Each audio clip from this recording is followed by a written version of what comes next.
खंडणी प्रकरणात वाल्मिक कराड सीआयडी समोर शरण आले आणि शरण आल्यानंतर वाल्मिक कराडला सीआयडी कडून अटक करण्यात आली। राजकीय द्वेषापोटी हत्या प्रकरणात माझं नाव जोडलं जात असल्याचं वाल्मिक कराडने म्हटलंय।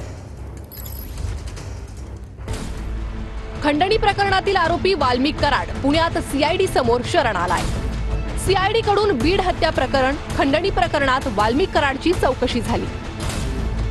22 दिवस कुठे होता? सीआयडीच्या अधिकाऱ्यांनी कराडला हा सवाल केला। संतोष देशमुख हत्या प्रकरणात संबंध आहे का असा देखील प्रश्न वाल्मिक कराडला विचारण्यात आला।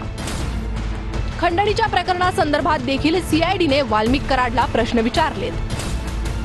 सीआयडीला शरण जाण्यापूर्वी कराडनं एक व्हिडिओ जारी केलाय। केज पोलीस स्टेशनला खोटी खंडणीची फिर्याद दाखल झाल्याचा कराडचा आरोप आहे। राजकीय द्वेषापोटी माझं नाव बीड हत्या प्रकरणाशी जोडलं जातंय असं कराडचं म्हणणं आहे। हत्या प्रकरणातील आरोपींना फाशीची शिक्षा द्या, कराडनं ही मागणी केली आहे। मला अटकपूर्वचा अधिकार असताना मी सीआयडी ऑफिस पुणे पाषाण रोड इथं सिलेंडर होत आहे। संतोष भैया देशमुखांचे जे कोणी मारेकरी असतील त्यांना अटक करावी, त्यांना फाशीची शिक्षा द्यावी।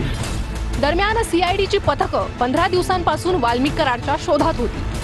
पोलीस तपासात जे निष्कर्ष निघाले, मी जर दोषी दिसलो तर न्यायदेवताने मला जे शिक्षा देईल ते मी भोगायला तयार आहे। सोमवारी वाल्मिक कराडचं शेवटचं लोकेशन समोर आलं होतं।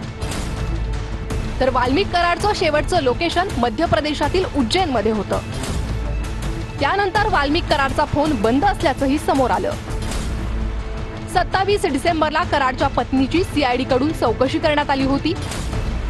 फडणवीसांच्या आदेशानंतर कराड आणि त्याच्या नातेवाईकांचं बँक खातं गोठवण्यात आलं होतं।